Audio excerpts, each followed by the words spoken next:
We have two sessions today. The first session is Testimonies of the Victim. It will be followed by a documentary screening titled Behind the Shadows, a short film screening made by the CGV team on the detention camps in India, Assam. The second session begins thereafter titled Convocations Across. Let us now begin with the first session. Zamser Ali, a prominent journalist from Assam, also a social rights activist associated for a long time with CGP, will moderate this session after his brief speech. He will also be translating the victim stories as and when needed. We have with us Anima Dey, her grandson Vicky Dey, Hassan Ali, and Gopal Das with us today, who have come all the way from Assam to tell us their stories. Anima Dey is the mother of Subrata Dey, who was found dead after mysterious circumstances in Kualpara detention camp, leaving behind his wife Karuna, teenage son Vicky, daughter Suchitra. All of them have been excluded from the final list. Hassan Ali is a suicide survivor who had attempted suicide last year when his name was excluded from the draft in July 2018. CGP had counseled and assisted him during the application process and his name has been included in the final list. The names of the entire family of Gopal Das were first excluded too last year. After the efforts were made by CGP team, their names are now in the list. So they are already on the stage. I please hand over the mic to Zamser. I want to sort of speak about two organizations that are crucial in the history of Assam. The first is the Assam Sahitya Sabha, which is the Assam Literary Society, and its role in sort of pushing the linguistic side of, or lighting up the linguistic sort of basis of Assamese nationalism. And if you were to sort of trace the genealogy of their role in sort of embedding this kind of hate for the outsider, their role is extremely crucial. And if you just look into the 6 years of Assam movement, Assam agitation, as it is called, from 79 to 85, which sort of ends with signing of the Assam Accord in 85. If you just trace the speeches made by the presidents of the president of Assam Sahitya Sabha each of these years, you will see the framing of who is a foreigner. And I'd like to quote one of the speeches made in 1979 by the then president Atul Chandra Borua. So he makes a distinction between within the foreigner two kinds. One is an Indian foreigner, or as he calls Indian outsider, and the other is a non-Indian outsider. And he goes on sort of to describe how these questions of indigenous, questions of resource sort of scarcity is perceived. But those are not the concerns, the primary concerns of the Sahitya Sabha. Languages and the role of and the emphasis of language being the core of sort of attaining a kind of autonomy within Assam for the indigenous is the push of Assamese language, and its effort culminates in 1960 with the language movement, as we saw in Assam. The other side of their sort of Assamese hegemony of Sahitya Sabha becomes very apparent in its role, or rather the positions that Assam Sahitya Sabha took when Assamese language was sort of withdrawn from present-day Arunachal Pradesh, which was known as NEFA, Northeast Frontier Agency at that point of time. So if you look into the kind of formulations or the kind of debates that the Assam Sahitya Sabha was trying to sort of generate in 1958, 1957, and starting with 1956, is that it was it was not at all happy that Assamese was withdrawn from NEFA, and it went on to sort of assert its importance and that it needs to be brought back. And you could see its remnants in the the MP, then MP of Assam, Hem Barua, who was also actively involved in the affairs of Sahitya Sabha and is a quite a renowned literary figure in Assam, also spoke of this sort of the need for Assamese to be reintroduced rather, in Arunachal Pradesh, present day Arunachal Pradesh. So, and you can see this linguistic hegemony forming a very strong basis to re-articulate the rights of the so-called indigenous population in Assam. And along with it, now if you sort of move ahead a couple of decades ahead and look into the current debate that took place a couple of months ago on Mia poetry, of which some of you might be aware, and Salim Hussain, a prominent Mia poet, did also visit this institute a couple of months back. And so this whole linguistic sort of opposition of an opposition to expressing their humiliation, their suffering of living in Assam, being part of Assamese society, and the sort of the opposition to even writing and speaking about these humiliation and suffering was opposed by many intellectuals, and then you see the entire sort of discourse opening up to a larger audience who opposed in their own different ways, and there were at least 4 FIRs filed against the poets, Mia poets. So this linguistic hegemony of Assamese is very apparent, and one should take into account the linguistic component, how it has been used and misused over the years, not only by the Sahitya Sabha, but by different organizations, be it ASU or otherwise different civil society organizations in Assam, in sort of articulating and asserting this kind of an Assamese ideology, if you may.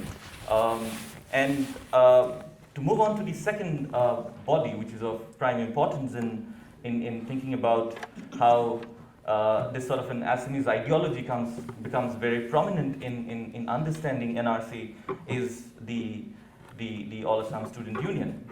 And its role is far too popular in terms of Assam movement, but to just give you a brief of how their involvement with the NRC process is to do with how they have been involved in different capacities. One was when the first draft was published, the second draft rather, into 2018, they sort of directed the different student unions in Northeast, in the contiguous states, in Meghalaya, in Arunachal Pradesh, in Mizoram, to sort of create checkposts, right? So in Meghalaya, it was called the Infiltrators Check Gate, which was sort of erected by the Khasi Student Union. And in Arunachal Pradesh, similarly, the ASU members went to even Itanagar to hold meetings with the different student bodies, which were sort of spearheaded by the All Arunachal Pradesh Student Union, and they sort of released a notice and gave a period of 15 days to leave Arunachal, all the non-Arunachalis, or ones who didn't have a sort of a valid document to enter the state, and they called it as Operation Clean Drive. And this was at the behest of ASU. And again, when the other list was published,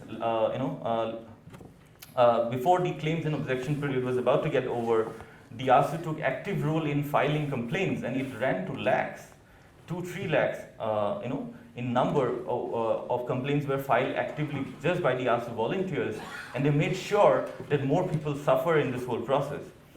So this is just an excerpt or the extent to which ASU as a student body is involved very actively in the affairs of the state, and strictly here speaking in terms of NRC. To move on beyond that, so what do we sort of, one of the prime questions that one should ask is, who are the sympathizers of NRC, or who does it appeal to, right? And there have been a lot of debates in which the Assam case is being compared to what happened in Germany in terms of the Nazi ideology. And you see a lot of parallels in terms of how the psychology of Nazism worked vis-a-vis the psychology of NRC. And there are strange parallels. And I would like to sort of point out two such parallels that we see between the Nazi ideology and the Assamese ideology. The first is to do with their very profound hate for the stranger, or the one who is unknown, or the one who is sort of doubted in public sphere or in the larger sort of way in which the cultural communities are arranged. So this hate for the stranger was very much apparent in terms of Nazi Germany, and so is the case with Assam. The second sort of parallel is to do with a weird fetish for the, in terms of articulating their ideology, a weird fetish for the understanding of scarcity, and scarcity in terms of economic deprivation. As if 10 more people come, we won't be able to sort of carry on with our life world. And this sort of understanding comes from a place where the excess of population or the increase of population, be it a natural increase, be it migration into a different territory, is premised on this notion that and it's premised on the notion where this kind of excess is always blamed on the people, right? So it's always said that, oh, look at them, the Muslims, they have a higher birth rate, and or similar sort of discourses flow in when migrants are coming due to different reasons, be it war, be it natural calamities, so on and so forth. So this problem of excess is sort of articulated in terms of blaming the people rather than, and which what it does is it shifts the attention from our institutions, which are actually incapable of sort of accommodating this excess, are unable to sort of provide for the excess of requirement in education, in healthcare, in other social security measures. And this is not an argument that I'm making. This has already been made by people like Barrington Jr., Barrington Moore Jr., and sociologists such as Zygmunt Bauman, where they have sort of highlighted this inadequacy of institutions to accommodate this excess of people, and that sort of a lack in criticism shifts the blame to the people. And the case of Assam is a very interesting case of that kind of economic understanding of the whole problem, which then adds to this larger psychology of NRC and its sympathizers. So I think I won't push beyond this, and what I would like to sort of draw your attention in short is that this whole discourse of creating an illegal body through NRC is not without the history of Assamese nationalism and the questions of Assamese identity, and one should not lose sight of the different actors and agendas that made possible this creation of the so-called other.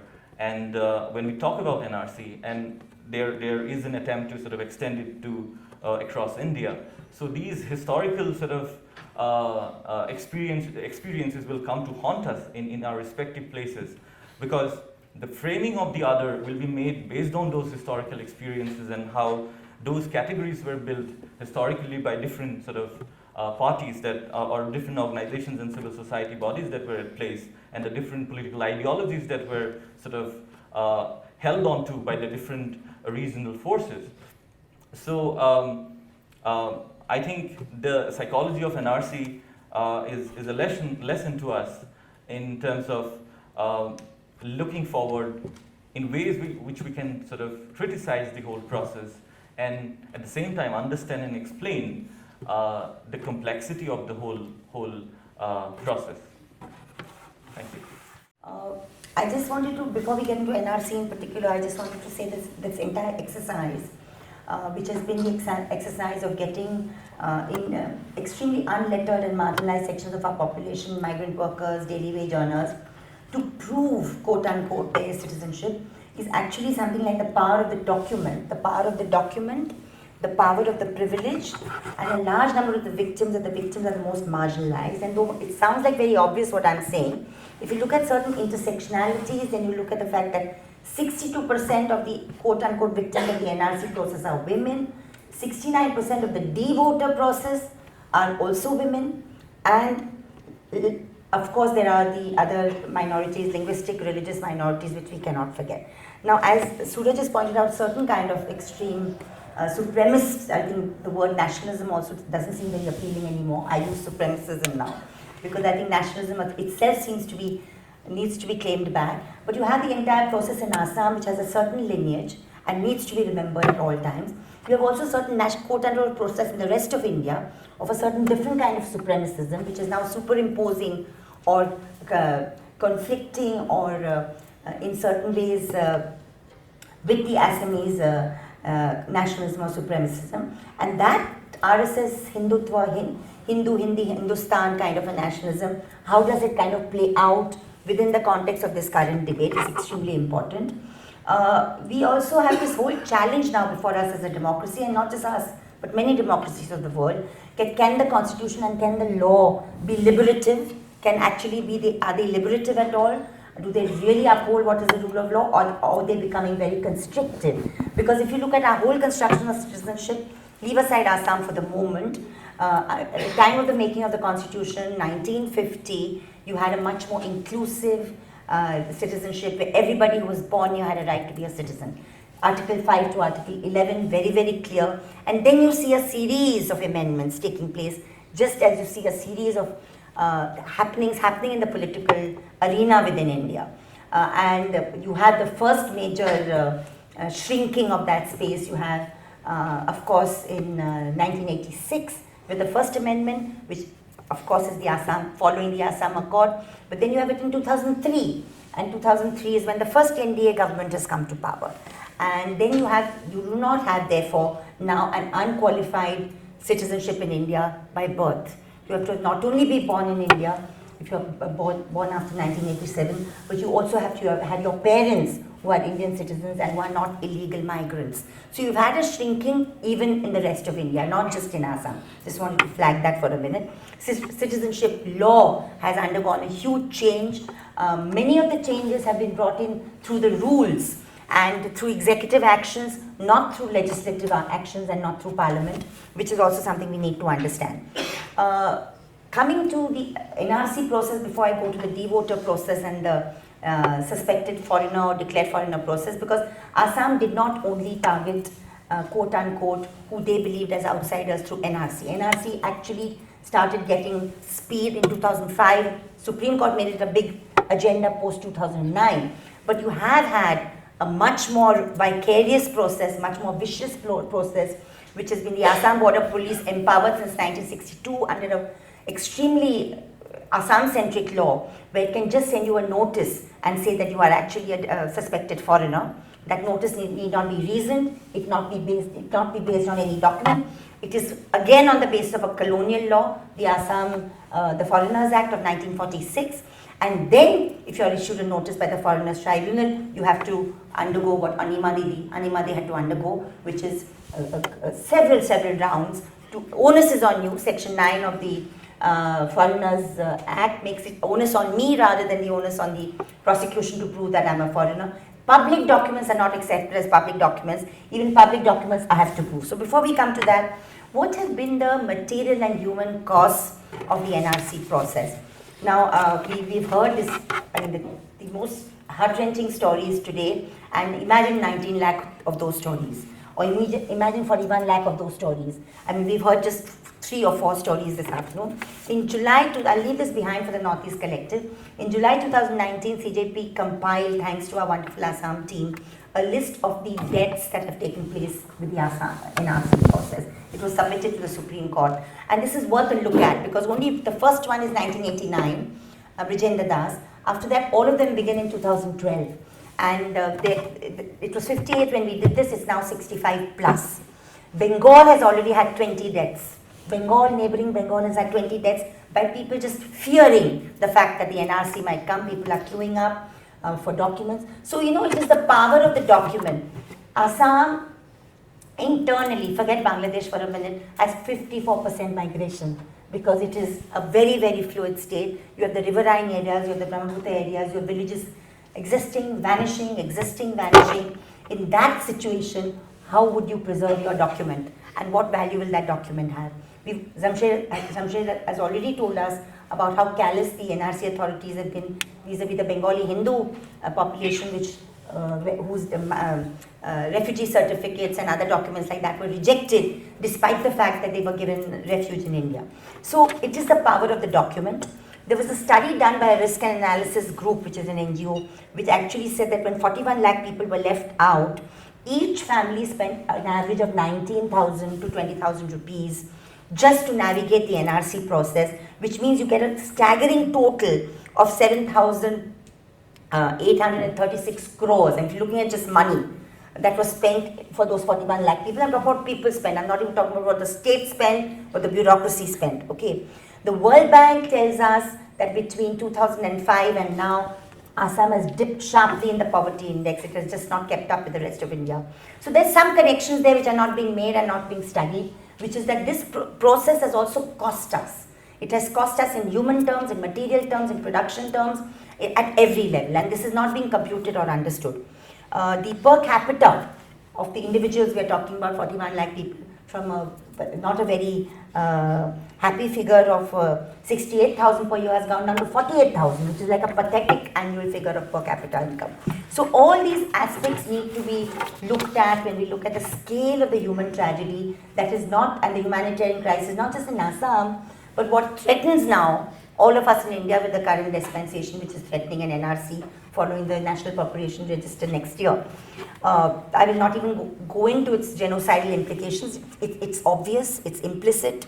It's very, very clear that the supremacist ideology that rules us from Delhi today and many, many Indian states is governed by the notion of an unfinished agenda of partition. And that is why they are pushing, for instance, the Citizen Amendment Bill, which they believe is important for them to kind of complete that agenda. Now, there are certain contradictions vis-a-vis CAB also. I just wanted to flag because it's a very interesting audience here. That you have the amendment being brought in, which of course the bill lapsed and they're threatening to bring it again. That a list of religious minorities, all excluding Muslims, provided they come from 3 countries, Pakistan, Afghanistan and Bangladesh, will be given refuge. Question, of course, begs this thing is, what about other countries? What apart from Myanmar, and what about the Hazaras of Afghanistan? What about the Sri Lankan Tamils and the Sri Lankan Hindus? So certain countries are excluded from this persecution label. Therefore, I'm calling it the unfinished agenda of partition notion. So is CAB going to be a solution for those being left out of NRC? I think that's also, it's very contradictory. It's not going to be so easy. And then now and more nuanced discussions are coming out. And that is why I think the ruling party is stuck. Otherwise, there's no reason why, just like what they did in Kashmir, they would not have brought an ordinance and bringing CAB just 1 week before the last list was out. So, I mean, I just wanted to flag that issue. Now, so CAB, but what they have already done is, they have amended the passport rules. They've amended the passport rules in September of 2015 so that Parsis, Christians, Buddhists, Sikhs, Jains are, provided they can prove they are from a persecuted these 3 countries, will not be sent to detention camps if they are found to be living in a certain area. And they've already, so those rules have been passed, again executive action, not legislative action, and they are being challenged in the Supreme Court. It's coming up after the vacation. So already they are trying through various executive actions, trying to create this feeling that a certain section will not be touched.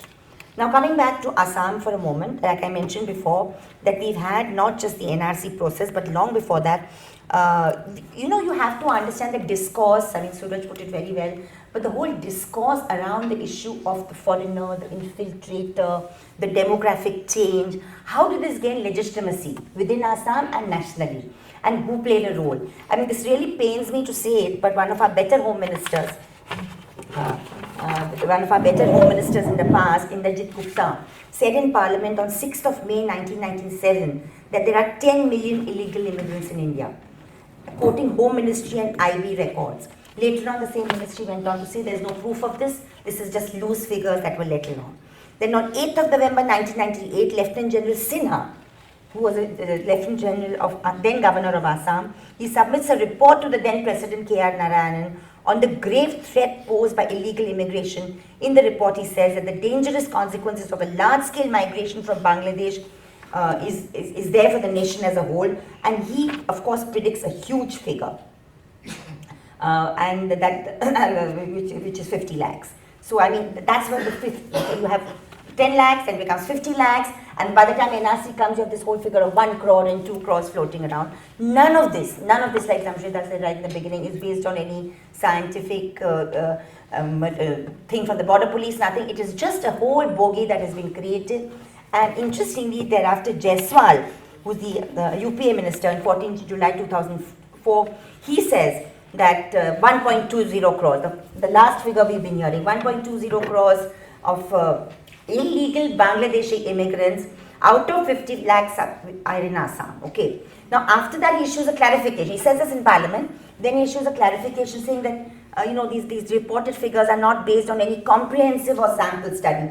But it doesn't help. Even today, though we know that the Gujarat genocidal figures are close to 2,000, the figure in Parliament says 700, and that's the figure that is touted by India Today even today. So it doesn't really help. Once you make a statement in Parliament, unless you get it removed, unless you get it put back on record, these things don't matter. So it is in the context of this entire bogey that was created that you have the Nelly massacre. Please remember that we talk about Gujarat, we talk about in 1984, the anti-Sikh pogrom in Delhi, as we should. But Nelly has just dropped from our memory, public memory. 18th of February 1983, 2,500 Muslims are massacred. It's not the only incident in Assam. There are several communal incidents which are pogroms against the religious minority, all on the back of this bogey that has been created. So that's one thing I wanted to flag. Secondly, like I said in the beginning, that you have on the one hand the NRC, which kind of gained speed and credence because of the Supreme Court, and we have to also mention that it's the Supreme Court that suddenly took an interest in this in 2009. But as my colleague Zamser Ali keeps on telling me, that there's a Assam consensus. People want it. People want a free, fair, and just NRC, which we respect. We respect deeply. But if you just step back a little bit, and like I said, 1962, the line permit that Samshita mentioned, the line permit system, you had this entire exercise taking place in Assam in 1962 of 2 lakh persons being pushed back into Pakistan on the guise of the PIP system. Then there was a pact with Pakistan. Then so you had a kind of a constant turmoil and these issues. And because India is so vast, mainstream India has not really looked very closely at the northeast of the country anyway. So we are not really well informed on all these nuances and developments. So like I said, that in 1962, you had Assam Border Police being empowered under the Assam Border Police, the Expulsion of Assam Act of 1950, under which they started using the Border Police organization to send these notices. And you had these D-voter notices, this suspected foreigner notices going out. The man the rest of India admires, Election Commissioner T.N. Sheshan, cleaning up the electoral rolls. 1997 starts the D-voter process. D-voter process, 3 lakh D-voter notices are sent to Assam, and people are declared doubtful voters. What does that mean? They are out of electoral rolls for 10 years, then they have to crawl back, literally crawl back, trying to establish that they can come back. In the midst of all this, you have the Assam movement. A lot has been said on that, I will not repeat it. You have the Assam Accord, 1985, but in between you have the IMDT Act being brought in, which legally becomes important because the IMDT Act was an attempt by the government to do a patch-up. It was an attempt to kind of, it's called the Illegal Migrant Detention Act, brought in 1983 by the Indira Gandhi government, and there's again an upsurge against that act in Assam, because the onus of proof under this act changes back to the state, like other criminal law. So and this was welcomed by the minorities, linguistic and religious, but again there's a whole uproar against, and no less than the former congressman and present BJP chief minister of the state, Sarbananda Sonowal, goes to court and gets 2 judgments in his favor. Act is actually declared null and void. And the language of the Supreme Court, I find that quite appalling. The language of the Supreme Court in Sonowal is something that we need to remember, because it's not only it's not only the bureaucracy and the governments that have been using this bogey, but it has percolated into our judiciary very, very closely. And the Sonowal language, in fact, in 2005, the Supreme Court holds that Article 355 of the Constitution has been violated as the Union had failed to protect the state of Assam against external aggression and internal disturbance caused by the huge influx of illegal migrants from Bangladesh to Assam. This judgment has become a precedent and is now well entrenched in our judicial jurisprudence. And that until we are able collectively through democratic movements to change this institutional perception, I think we're just going to make a few inch and this thing, so we're not going to make much of a difference. What happens to people? What's going to happen now in Assam? It's a question that Zamser and I discuss maybe 4 times a week because there's a lot of confusion. NRC itself is in a state of paralysis and confusion because 19 lakhs, huge figure for us, all of us here, 41 lakhs, an even bigger figure. But for those who wanted to use the bogey of 1.5 crores and 50 lakhs, it seems like too small a figure. So therefore, please understand that though the list has come out, though I know today whether I'm in the NRC or not, I don't know the reasons why I'm out. Reasons have not been given to me. And the NRC is constantly extending the dates for that. And the belief is that the extension of dates is because they're trying to cook up the reasons.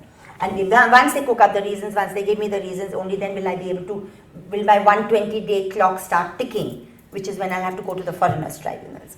Do I have an option? Do I have to go to the foreigner tribunal? Do I have the option of not going to it? 3.70 lakhs out of the 19 lakhs who are left out of NRC did not even apply.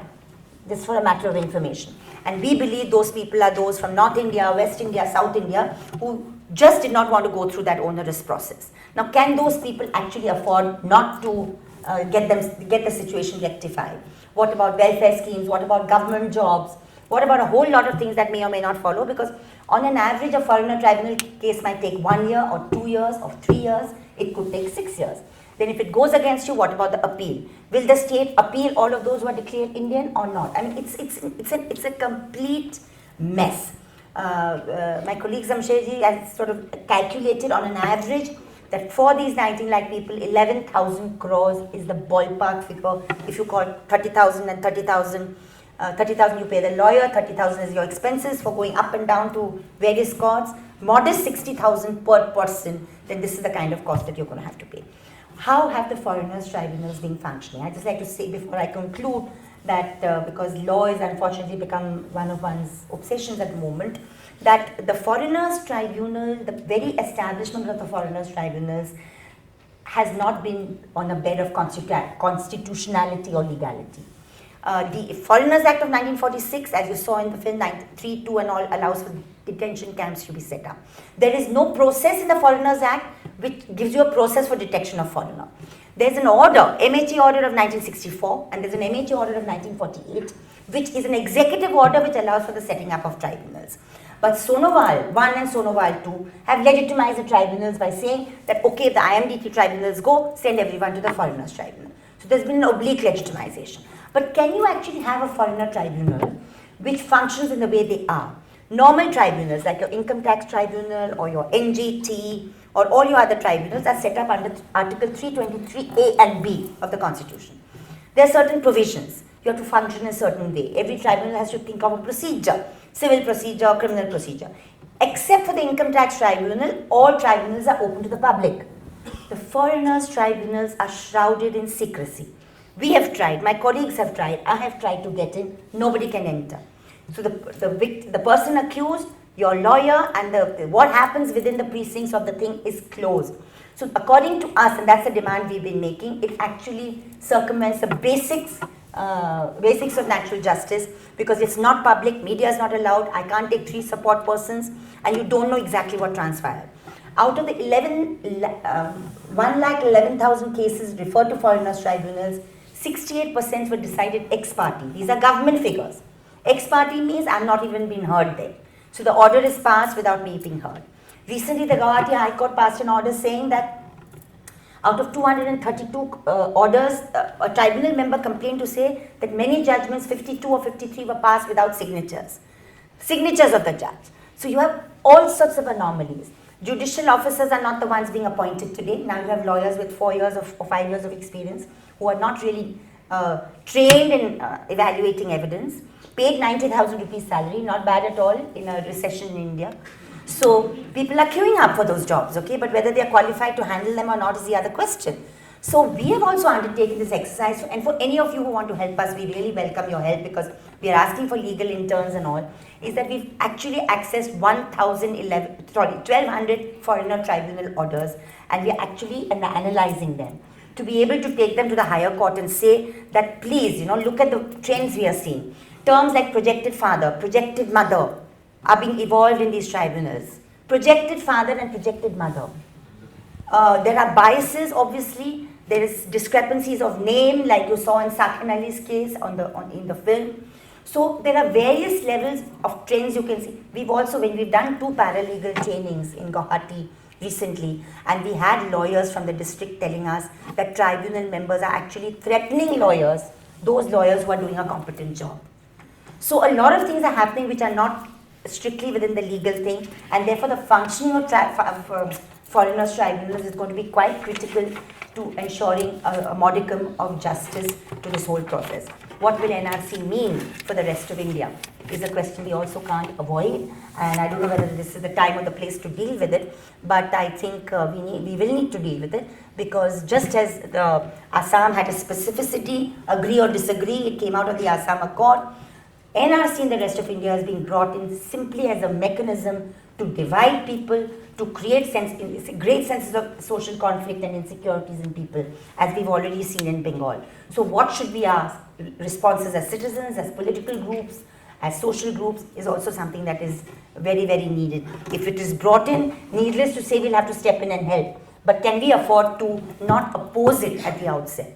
The TMC, for whatever it's worth, has passed a resolution in the Bengal Assembly opposing the NRC. I think it's very important for opposition governments to take that stand and to actually also oppose the Citizenship Amendment Bill when it comes in. So all these things are linked in a certain way. I don't want to take more time. I think it's important to have a discussion. I'm sure a few points I have left out, but we've really seen the state at its most vicarious, at its most vicious, and with many of us human rights defenders and activists who've been accustomed to seeing very brutal faces of the state, I don't think even I've seen such a brutal face of the state as I've seen in this entire NRC citizenship process. Thank you.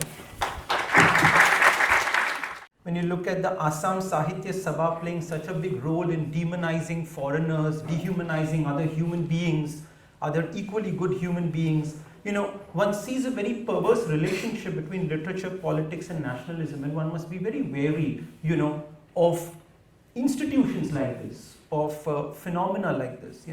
The second point I would like to make is this fetish that Suraj mentioned around scarcity, and how this fetish works. This fetish always works in, what would you say, demonizing the poor, demonizing those who already have nothing, and if you look at what Teesta said, the amount of money, the amount of resources that have been kind of shelled out, by a state that is supposedly suffering from scarcity in order to get rid of so-called foreigners, one can just see the foolishness behind the whole exercise. And this is a foolishness that is very, very malicious in nature, So these are the 2 points that I would like to highlight. One can actually kind of end with this poem by John Keats, The Naughty Boy Who Went to Scotland.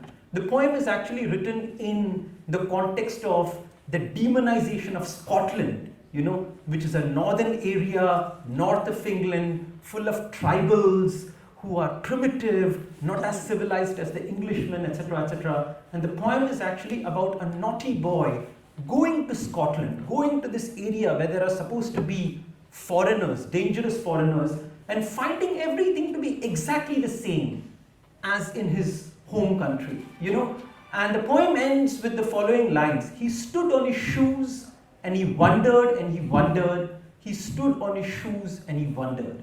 And I think that's what we need to do, We need to actually think about what the hell is going on, And we need to be given the chance to think and to wonder about what the hell is going on around us.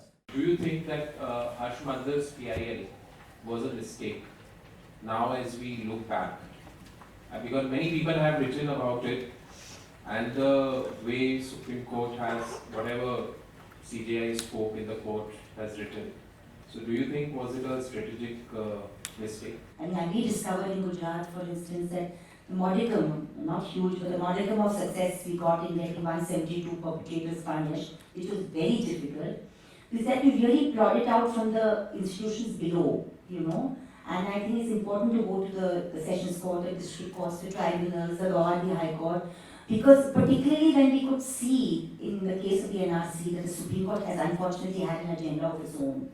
So, and I think it's important therefore to sometimes bide your time and collect data and think of the right time to do it. And there are, you know, various high courts, and the Guwahati High Court gave a surprisingly good order on the 19th of September on the foreigner tribunal issue. So, you know, things do change sometimes with individuals. So, in that sense, probably. So my question is, the way we are trying to communicate this problem is through hope that some sort of human decency and compassion can be evoked.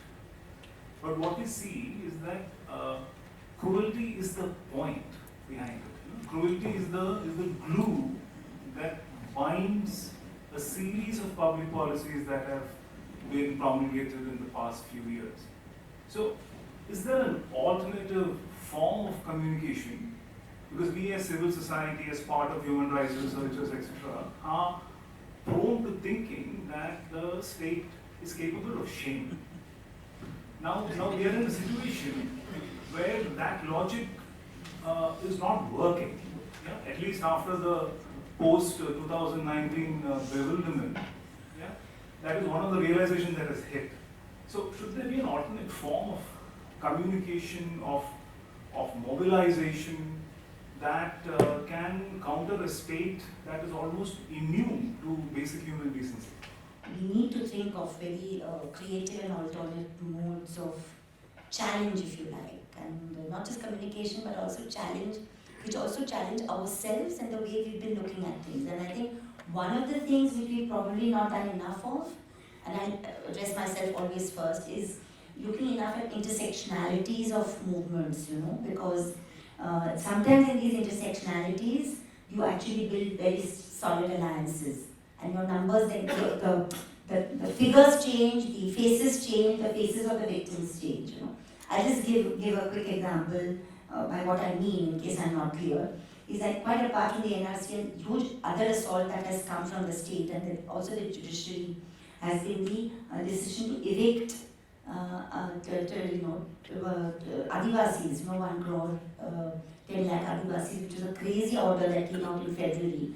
The court had to go back on it within a week because the central government had to show at least that it was not against the Adivasis. But in the 6 months that followed, there were about 19 interventions in the Supreme Court from various Adivasi organizations, including the All India Union of Forest Working People, of which I am Vice President. And the reason I'm saying it is that the court case is not in itself anything, but the fact that we could show that this entire bit of, because you're, from the sciences I tell you, the satellite imagery and all this kind of nonsense that the Forest Service was using to try and show that, Adivasis and forest dwellers actually cut forests and all, which we all know is untrue. That all got exposed in the last 4 hearings because there was a semi-united front put up. So I don't know about what people put up against hope. I mean, hope is one of those things that you need to just keep going. But I think you certainly need to have other strategies of showing intersectional battles. For instance, if you look at the whole forest tribe issue in Assam, you see that it's never been taken up locally. And you have the whole issue of many T tribes and scheduled tribes not even listed as tribes in Assam. So forget whether they're Muslim or Hindu, they don't enjoy their rights as scheduled tribes under the Forest Rights Act. So if we were to be able to work on that, I'm not saying right now we're working on other things, but I think it would a lot of intersectionalities would emerge which might throw a challenge to the state that is trying to box us into this very brute identity. Because I think one of the faces of the state that we are seeing post-2019 is the constant trying to harp on this Hindu-Muslim binary and the Muslim as this huge evil demon, you know. So anything that breaks that in any way, and I think the Muslims after NRC are living in a, I don't know whether you experience it, they're living in a complete state of panic and fear, you know. So what is our responsibility then, and what should our responsibilities be at that point of time? Not just in cities like Mumbai, but in smaller places. I mean, I've heard stories in UP where people tell me that, you know, the RSS is talking about throwing us all out and capturing our lands. So things are being let loose. No, but these are, you know, not jokes. They're being let loose at the shaka and this thing level. And then you find echoes which are coming from the very top in terms of abuse. So you don't know what is actually gaining ground. So it's also a takeover by the state, by people who don't at all believe in the constitution, no? I would go on to suggest that maybe co-hoping is a way out where we actually appreciate the hope of the other.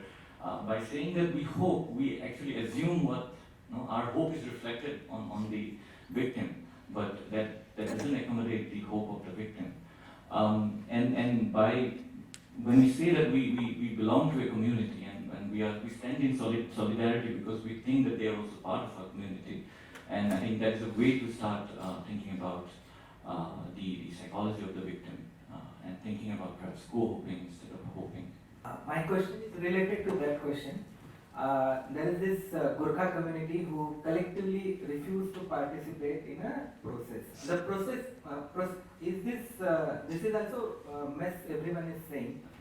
Are we legitimizing this process by participating, or the very important aspect of this is the legitimization. Moment you refuse to participate, is this a way out? See, the problem also today is the complete shambles of the political opposition. I would think that that's a very viable position to take, and would have been a viable position to take in 2011, 12, 13, 14, if you had an opposition that was able to take this on. Now, the frightening thing is that whether it is the left, organized left, the parliamentary left, whether it's the centrist forces, whether it's the South Indian, DMK and the CPM and Kerala don't even want to look at it, they think it's never going to affect them. Okay, and in Assam, if you look at the state of the left, they just not address this issue, they've in fact been compromised on this issue. So the stand that you're taking off, it would be very valid if there was a viable, vibrant political opposition, because that can only be taken by a human rights group or a civil rights group. You cannot take a position that boycott the NRC. But whereas if you had a vibrant opposition in Assam, principle that was not getting constantly caught up in this quagmire, or we'll be seen as pro-minority, we'll be seen as this, we'll be seen as that. There's never been a principle stand on citizenship through the years, and it's just gotten worse. So I think it would be a very valid question if India actually had a viable political opposition which could take this on, but who's going to do it today? Can you really, I mean, as civil liberties organizations or civil society organizations, I honestly can't take the risk. I don't have that reach, I don't have that organization to be able to publicly advocate that stand. Because how will you back people with it? How do you back people taking that stand? They are very poor people, very marginalized. They will be harassed without undergoing the process. So you can do it if you have this viable political opposition space, which just seems to have vanished.